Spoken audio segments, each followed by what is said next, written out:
Hey guys, today we're going to talk about the dual battery system. We have a lithium ion. I created a couple boxes.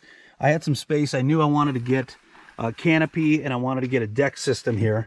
So I knew I had the fridge and I needed to create some space for the fridge to go to, right? So it fits in and it fits perfect inside the canopy here. So I wanted to try to utilize some of that back space that's behind there. And so what I ended up doing is I built one box that is housed the battery right here. I'll show you that in a second. And then I have another box that houses the fuse box and some of the other fuses and whatnot. And then also on the top, which I'll show you in a second too, is there's a Redarc BCDC 1225D, which I love that item. But in the back here, as you can see, is we have the solar. That's the solar input. I did an Anderson plug, and I thought that was the best way to do it because then I can unplug it. I can actually unplug it from the starter battery as well, and then just take the box out if I wanted to. So I don't have to have the box in there full time. We got a fuse, like a circuit breaker there, which actually I ended up pushing that a couple times, and it ends up turning the solar off. But essentially, yeah, to show you a little more detail here, we got the Redarc 1225 BCDC. It's got solar inputs. It's got starter battery inputs. It's a battery charger, but it actually tries to go green first, so it takes the solar power first. But it goes up to 25 amps. So that's been awesome. It's been nice to mount it up top here. I don't really use this space anyways. Right here I got a Victron smart battery monitor, which took me a while to kind of set up properly, but it's awesome. And inside here, I know it's a little bit of a mess because we got some of the lights for the Baja Designs working scene light, but essentially we got a Battleborn battery here. It's a 100 amp hour, and there's my Anderson plug with the positive negative going to and from the starter battery here. But as you can tell, there's the shunt in the back, which is from the Victron. That way all your negatives go through there, and then your last piece goes to the chassis ground. I also put in a little switch here so that I could turn on and off the power going to all of my auxiliary components.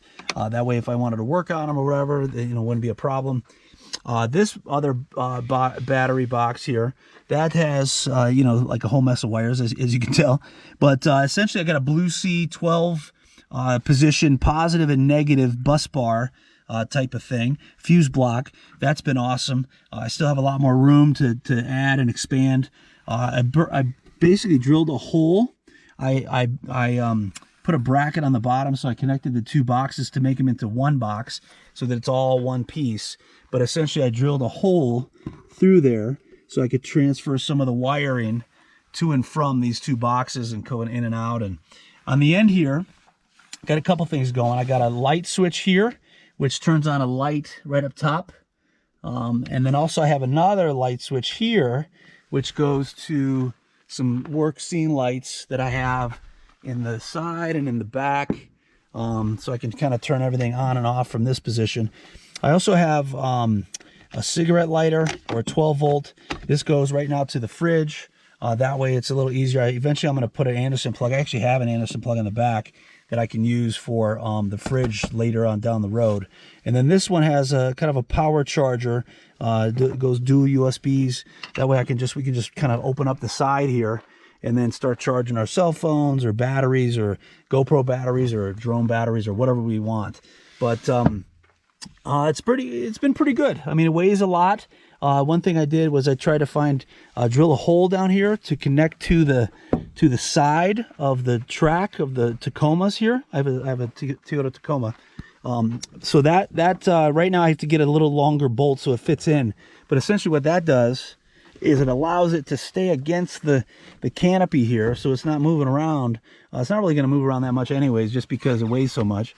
But one thing that I did that was kind of nice is, up top here, I'll show you the front in the starter battery area. Put in a circuit breaker here, just a on-off one that kind of switch and flip, real easy. That way I don't have to replace the fuse. This is an on-off type of thing so if I can turn off the power going to the unit. That way when I disconnect the unit, I can take it with me. But essentially what I did was I ran the cables all the way around.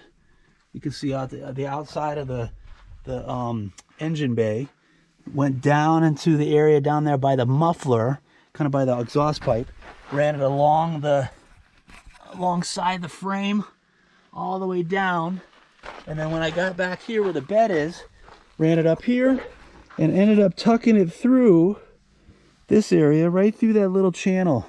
In the Tacoma beds, there's a little space, probably about, I don't know, half an inch, but I ended up getting like 3 or 4 wires in there. I got the positive, negative coming to and from the starter battery. Also got the wiring to the lights and to the solar. So my solar comes up here. I have a rooftop tent, and I ended up, here, let me jump up here. I ended up attaching a solar panel to the top. And I'll do a separate video on the solar panel, but I had a little spacing in between to create a heat barrier, and then added just a little bit of Gorilla Tape just to give it a little aerodynamic. But yeah, ran it along here, ran it down here, ran it through the back there, and then that all goes into the solar, which is on the back side, once again over here.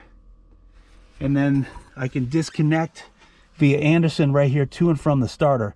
So if I want to take this box out, I just disconnect here, I disconnect the solar panel off, or if I wanted to replace the solar panel or fix it or do anything with it. Also, as you can see probably down here, there's another Anderson plug that goes to potentially some other, you know, some other appliance. I'm planning on using that for the fridge down the road. I just kind of put it in. We did all this work kind of in the last 6 weeks, 8 weeks. So I'm kind of taking it on some trips, seeing how it works and, you know, what I need to do. But one thing that's real nice is with the smart cap, you just pop it open. You have access. It's actually some kind of almost counter space. You can put something on there. The other thing that's pretty cool is the Victron has an app. So if I load up my phone and I go to, I want to give you my passcode. If I go to my phone and I go to the Victron app, there you go. So it gives you a battery percentage, tells you what's going in and out via solar or battery charger, or right now the fridge just pumped on. So it's actually, the compressor just turned on. So it's minus 2.29 amps or 31 watts. But it kind of gives you an idea where you're at, and you can do this while you're driving down the road. You can connect it via Bluetooth, which has been awesome. Yeah, I'm really enjoying the setup so far. And it took me a long time to learn how to do this. I'm not an expert at this. I asked a lot of questions. In fact, Redarc customer service in Australia, those guys were awesome. I mean, they basically walked me through everything that I need to do, make sure I connected everything properly, how to utilize. I mean, this thing is super easy, but I would highly recommend getting a Redarc. I would highly recommend getting Battleborn. And I mean, actually, any of the particular appliances that we have here. But anyways, Redarc is awesome. Definitely, if you get a Redarc, BCDC or whatever they have a lot higher end stuff than this. But if you get one of those, call them, ask them questions. They will. I mean, there was a couple days where I called 4, 5, 6 times. So anyways, if you have any questions, let me know.